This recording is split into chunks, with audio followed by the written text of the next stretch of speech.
The market for non-fungible tokens or NFTs took off in 2021, becoming a $40 billion industry. However, environmentalists are increasingly concerned about the ecological damage of this booming market.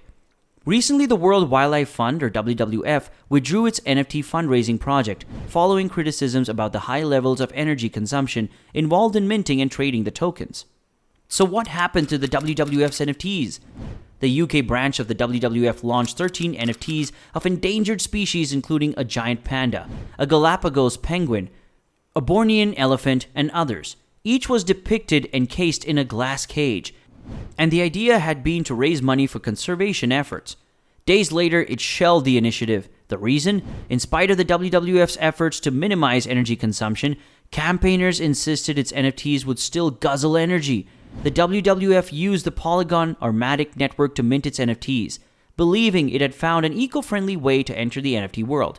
But critics were quick to point out their NFTs were not as eco-friendly as they thought. Polygon is a layer 2 solution, meaning it sits on top of the Ethereum blockchain to improve performance. Ethereum is the most popular blockchain for NFT projects. But until Ethereum upgrades to a more sustainable system, its network will consume more energy each year than a medium-sized country. Polygon reduces Ethereum's transaction times, fees, and to some degree, environmental costs. However, digiconomist Alex DeVries, a vocal critic of crypto's high energy consumption, pointed out that each Polygon transaction still consumed around 2,100 times more energy than the WWF had calculated. Polygon can improve Ethereum's performance in a number of ways, but when it comes to reducing its environmental impact, many believe it isn't enough. NFTs themselves do not impact the environment, but how they are minted can have substantial environmental consequences. Let's take a look at how NFTs using proof of work are generated to understand how their production uses so much energy. NFT is listed in a digital marketplace. Usually before an NFT is minted, it's listed in an NFT marketplace. While listing an NFT is not energy intensive, the location of the NFT listing will generally determine how much energy the minting process will require. Choosing an NFT marketplace like OpenSea that hosts the Ethereum platform, which uses proof of work, means that the minting process will be energy intensive, at least for now. NFT is purchased. The purchase of an NFT is often a catalyst for the NFT to be minted. Using proof of work, the NFT is minted or mined by cryptocurrency miners who control extensive computer resources. The mining process is energy intensive, with specialized computing hardware using vast amounts of electricity. Miners race to quickly solve complex math problems, thus earning the right to mint the NFT. NFT is stored or transferred. Once the NFT purchase is complete, you can store the NFT or transfer it to another person.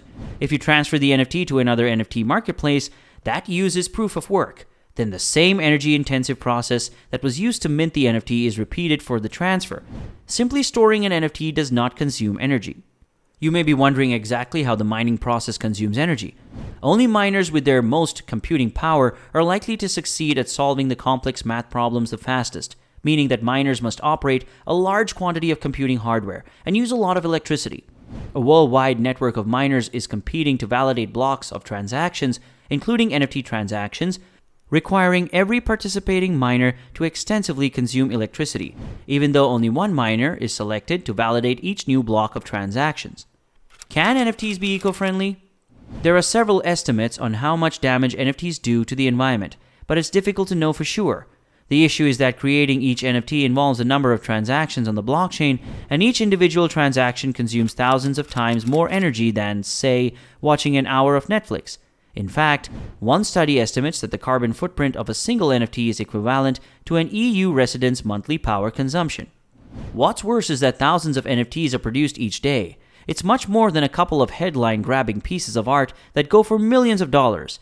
NFTs are ownership certificates for all kinds of digital items, including music, videos, in-game items, and sports collectibles. They are the building blocks for various burgeoning segments of the crypto industry, particularly metaverses and blockchain gaming. Right now, the majority of NFTs are minted on the Ethereum blockchain. Using layer 2 solutions like Polygon can somewhat reduce the environmental impact. But the only way for NFTs to be much more eco-friendly is to use other blockchains or wait until Ethereum completes its upgrade. The good news is that several blockchains such as Solana or Sol and Tezos XTZ consume a fraction of Ethereum's energy and are starting to be used to mint NFTs. Popular NFT marketplaces such as Rarible are already integrating Solana and Tezos. According to Solana, a single transaction on its network consumes a little more energy than a Google search. To be an environmentally conscious NFT buyer, it makes sense to understand the differences between the blockchains, so you can look for more sustainable networks.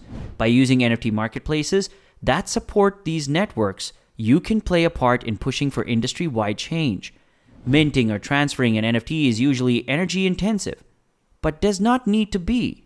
Blockchain platforms using the proof-of-stake operating method can generate NFTs without excessively using electricity and negatively impacting the environment.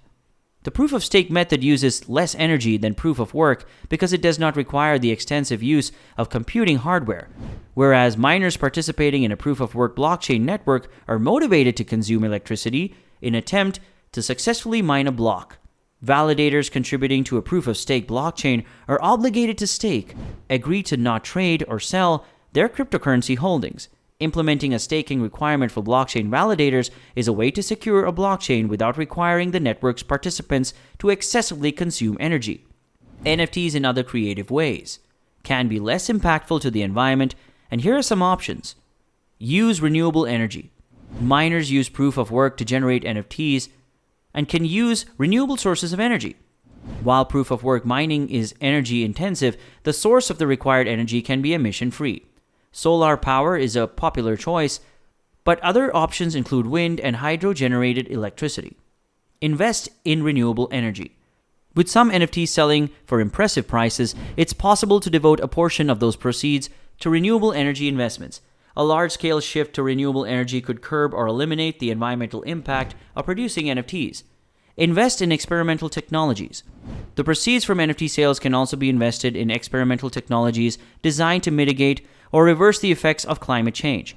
Carbon capture and storage, which collects and pumps carbon dioxide emissions into the ground, is an example of an experimental technology that some believe can solve the climate change conundrum. Buy carbon offset credits. NFT investors who wish to offset their environmental impact of an NFT purchase can buy carbon offset credits. While purchasing carbon credits does not actually reduce carbon dioxide emissions, it provides a financial incentive for others to minimize their total emissions on an annual basis. Environmental impact is a big concern, especially when it is in the context of climate change. Minting NFTs can prove to be harmful if done in a negligent manner. Let's all be careful. That was all from us today, folks. See you in the next one.